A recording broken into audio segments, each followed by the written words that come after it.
Hey Falcon fans, I'm Thomas Mott. Welcome to Atlanta Falcons today. I'm going to jump into the Falcons post-free agency needs in today's video because even though they signed some players and did a pretty darn good job in free agency, they still have a lot of holes. We're going to rank those needs 5 down to 1. First though, make sure you guys are subscribed to the channel by going down below and hitting that red button. We're over 5K. Can we get to 6K? Help us achieve that by going down below right now.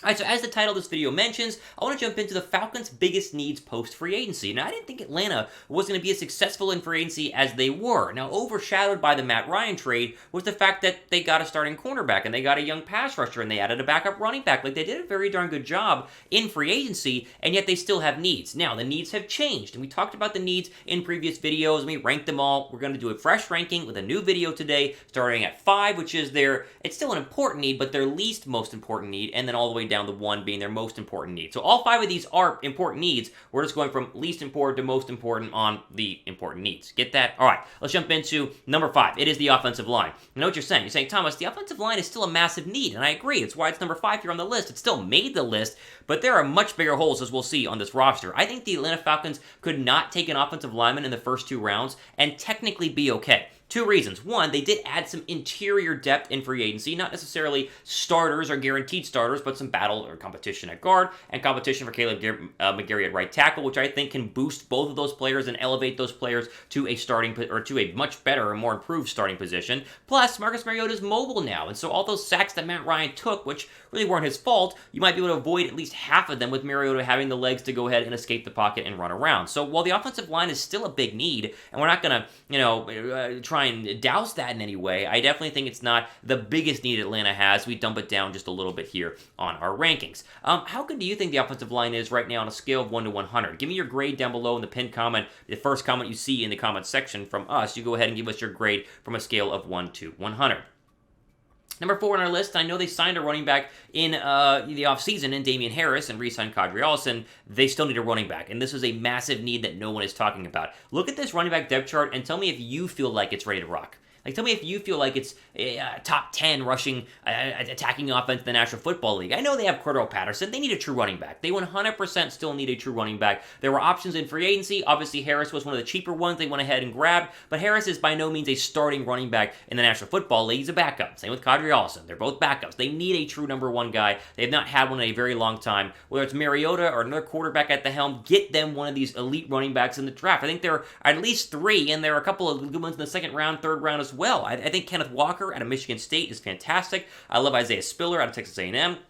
Breece Hall might be the favorite out of most NFL draft experts out of Iowa State. James Cook is not a top 4 back in this draft, but he's a name, obviously, UGA connections, Georgia connections we'll throw in here on our list as well, get him in the 4th or 5th round. I think Atlanta has to get a running back, and even though, offensive line might be more important of a position, they're much weaker right now at running back, hence why it came above offensive line there at number 4. Okay, make sure you guys are subscribed, or else you won't be a part of our great content. Like, you want to be a part of our great content, right? Come on, like these videos. If you do, go down below and hit the red subscribe button. We would greatly appreciate trying to grow this channel to give you guys the latest and greatest Falcons news and rumors. All right, now, number 3, here comes the controversy. I think quarterback is your 3rd most important need right now on the roster. Now, I do think they're going to take a quarterback in the 1st round. I think most of us think they'll take a quarterback in the 1st round. But you could technically not take a quarterback in the 1st round, and I think feel pretty confident about Marcus Mariota. I think Marcus Mariota can be a legit starter in the National Football League. Now, this will go to the question of, can you win a playoff game with him? Can you win the division with him? Can he outduel Tom Brady? Like, I don't know the answer to that. This roster isn't ready to outduel Tom Brady right now, but I think Mariota is going to surprise a lot of people. And so while I still expect them to take a quarterback in round 1, it's not the biggest need on this offense right now because they technically solved that by getting Marcus Mariota. Had they not gotten Mariota and it was, Josh Rosen and Felipe Franks, then yeah, you would definitely be putting this as number 1 need. But you got Mariota, and so it definitely comes down a little bit. Yes, the Falcons will take a quarterback in round 1 like I do. If you do, type Y down below for yes. If you do not, then type N down below for no. I think they will. I mean, come on. They're going to take a quarterback in the 1st round. It just feels inevitable, and even Dan Orlovsky said it today. He thinks they could trade up to take one. So I expect them to, but not their biggest need. Their 2nd biggest need is defensive end.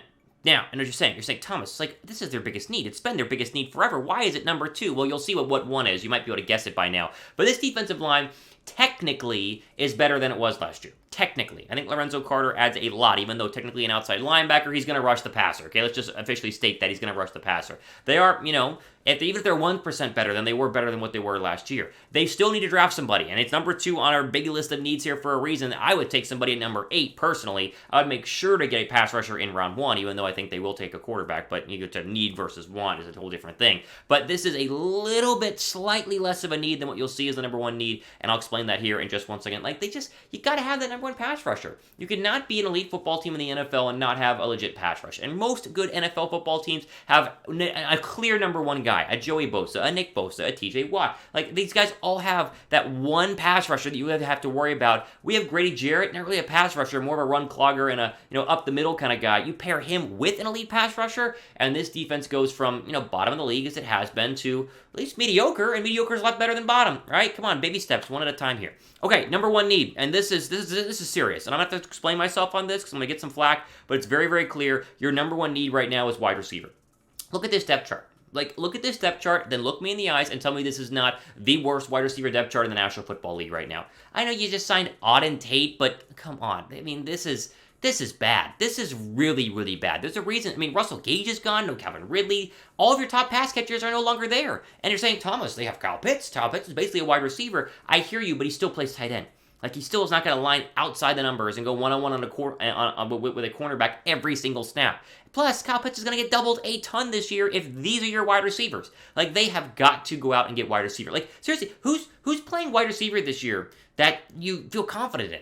That you really go, oh yeah, he's a 70-catch guy. They don't have a 70-catch guy in the roster right now not named Kyle Pitts. They have got to address the wide receiver position at some point in the draft. Now, I personally wouldn't take a wide receiver at number 8. I've said I'd take a pass rusher. Yet Atlanta all the reports are saying they might take a wide receiver at number 8. So I'm talking about needs, which still is very important, versus wants. It's a very different thing. So even though I don't think the Falcons should spend their very first pick on a wide receiver, I think that they probably will, though, just because of the fact that they need a wide receiver, and the wide receiver core is absolutely bleak right now. Who's Marcus Mariota going to throw to? Now, you can go into this draft, though, thicken running backs, thicken wide receivers, and get a pass rusher in round 1, which is a very important need. Get a wide receiver in round 2, maybe 2 wide receivers in round 2, and a running back in round 3. And we saw the depth, the depth is there. So this is all fixable. It's all solvable. You don't say we're gonna, fix everything in year 1, but you can slowly start to fix the issues. Or I said year 1. I meant this year, not year 1, but year 2 of Arthur Smith, whatever. But they can definitely fix these issues. But wide receiver remains the biggest need right now, especially after what happened in the offseason and not being able to sign anybody in free agency. How did I do? Give me a grade on my Falcons need list, right? Offensive line, number 5. Running back there at number 4. Quarterback at 3. Defensive end there at 2. And wide receiver at 1. How did I do? Grade this A, B, C, D, F. I see this as the 100% undisputed list of Falcon needs in the proper order. Let me know what you guys think down below in the comment section right now. All right, ultimate for today on our Atlanta Falcons news and review video, looking at the biggest needs post-free agency heading into the draft, as we are less than a month away from the NFL draft. So make sure you guys are subscribed to the channel, as we have plenty of draft coverage leading up to the draft by hitting the red button and the notification bell as well. All right, for, again, Atlanta Falcons today, Thomas Mott signing off. To the rest of your day.